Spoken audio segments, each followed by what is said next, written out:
good.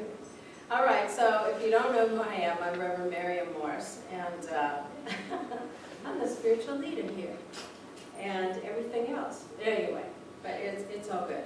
But I found one of my favorite jokes, so I'm going to start out with this. Oh, darn it, I didn't have my mic on. I know, that's all right. I'm on now. All right. Okay, so this was titled Help Wanted. A local business was looking for office help. Help wanted, they must be a good typist and good with a computer. A successful applicant must be bilingual. We are an equal opportunity employer, and that's what the ad is reading. A short time later, a lovely golden retriever dog trotted up to the window, saw the sign, and went inside. He looked at the receptionist and wagged his tail, then walked over to the sign, looked at it, whined, and pawed the air. The receptionist called the office manager. He was surprised, to say the least, to see a canine applicant. However, the dog looked determined, so he led him into the office. Inside, the dog jumped up on a chair and stared at the manager expectantly. The manager said, "I can't hire you. The sign says you must be able to type." The dog jumped down, went to the typewriter, and proceeded to quickly type a perfect business letter. He took out the page and trotted over to the manager, gave it to him, and then jumped back up on the chair. The manager was stunned, but told the dog, "That was fantastic, but I'm sorry. The sign clearly says that whoever I hire has to be, I'm missing that part. Oh, good with a computer." The dog jumped down again, went to the computer, proceeded to demonstrate his expertise with various programs, produced a sample spreadsheet and database, then presented them to the manager. The manager was dumbfounded, and he said to the dog, "Hey, I realize that you are a very intelligent applicant and have fantastic talent, but you're a dog. No way could I hire you." The dog jumped down and went to the sign in the window and pointed his paw at the words "Equal Opportunity Employer." The exasperated manager said, "Yes, I know what the dang sign says, but the sign also says you have to be bilingual." The dog looked at him straight in the eye and said, "Meow."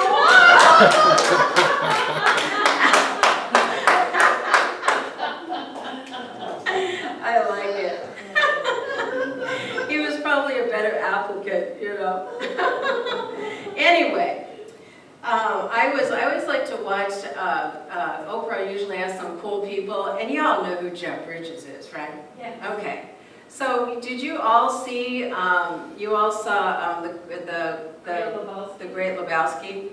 And so they were talking to him, and he's just a regular, average guy. I don't know if any of you know him, but I met him once, and he really is just a regular, down-to-earth guy. But, you know, we were talking about how to love ourselves and take care of ourselves.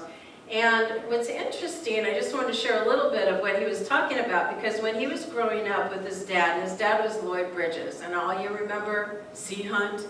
I was diving off the coast of West Africa when, remember that? I mean, it was an old show when we were like, I don't know, 10, 8? I don't know, we were kids, because Jeff was the same age as us, and so we were all kids.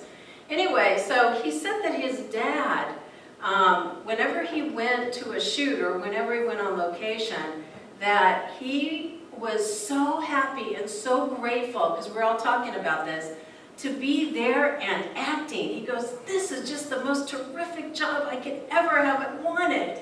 This is fantastic."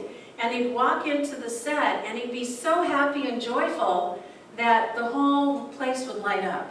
And that's what he brought. Whoever knew that about Lloyd Bridges, okay? So anyway, he was saying that, and that instilled him into Jeff. And that Jeff felt that joy, and that one of his passions is to become more joyful or be that presence in the world in order for others to feel that energy. The other thing he talked about was that his mother would take, because I think he had a sister and Bo, of course, and himself. And the mom would take, I think she would do it once a week, or maybe, I don't think it was once a day, it couldn't have been, because she had 3 kids. So she would do once a week, and she would take one of the children, and she said, okay, for 1 hour, I'm going to be fully present, and we will do whatever you want. And she did that with each and every child, so you could tell why they have great self-esteem, and they feel good about themselves. And he said that she'd say, well, what do you want to do? I want to make you look like a clown with your makeup, and she'd let him do it, you know? Or they would be sitting out in the lawn and they'd be playing baseball. It didn't matter. He said she was so happy to just be with her children and so present that that instilled in them self-love, a feeling of self-worth, and they felt great. And the other part, I never knew this because, of course, you know, you'd have to talk to Jeff. But anyway, he was saying that his dad, when he was like 4 or 5 years old, and his dad says, hey, you want to come play and have some fun? And Jeff goes, yeah, what? And he said, come on down to work with me, and we're going to play. And so he would take him to work, and he'd have him acting with him on Sea Hunt or a movie, or if there was a part for a little kid, then he would bring them there. And it was really incredible because I thought, wow, wouldn't that be nice? And he says, yes, I was kind of, you know, my dad was in the business, I'm in the business. But he said what happened at a period when he was a young guy, he wanted to be a musician. And you all know the name of the band, right?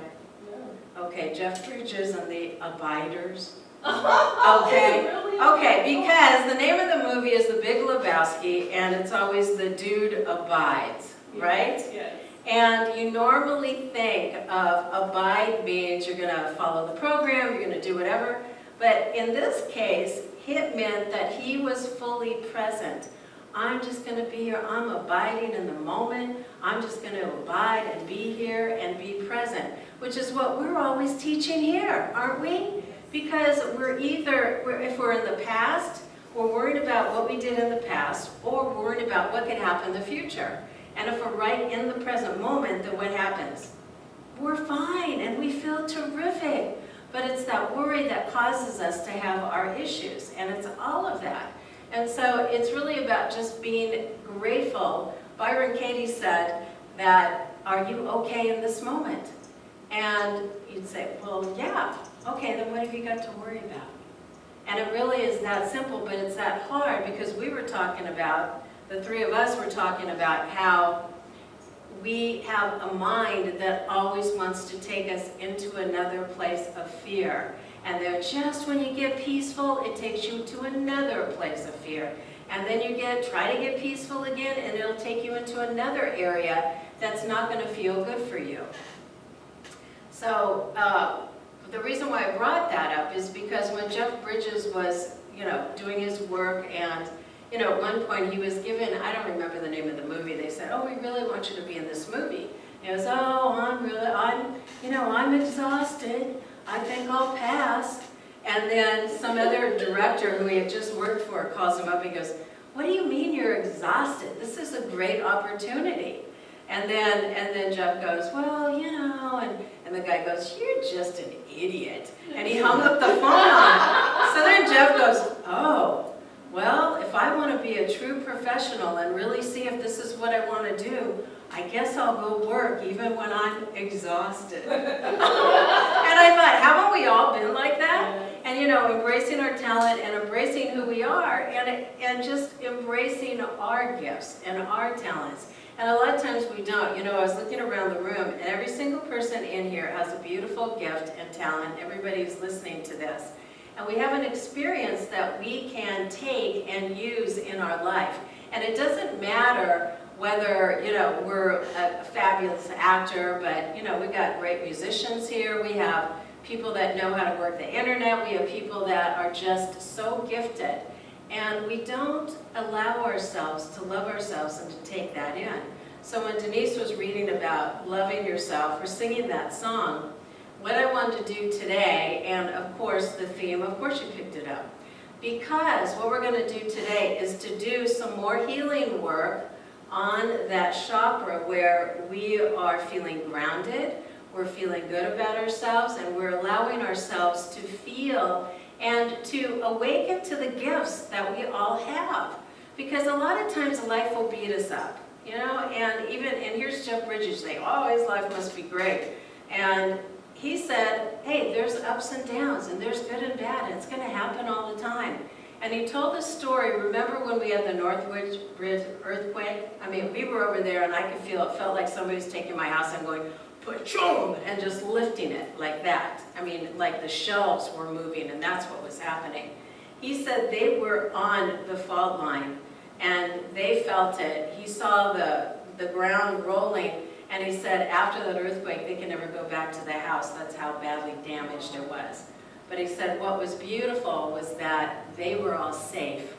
The children were all safe, and he and his wife were safe. And it was really, you know, a miracle that happened. And I think for each and every one of us, you know, we go through different things in our lives, and we're thinking, oh, I just wish it would be so hard. And then I look back and I think, wait a minute, that had to happen in order for this to happen, in order for me to have another experience, in order for me to awaken.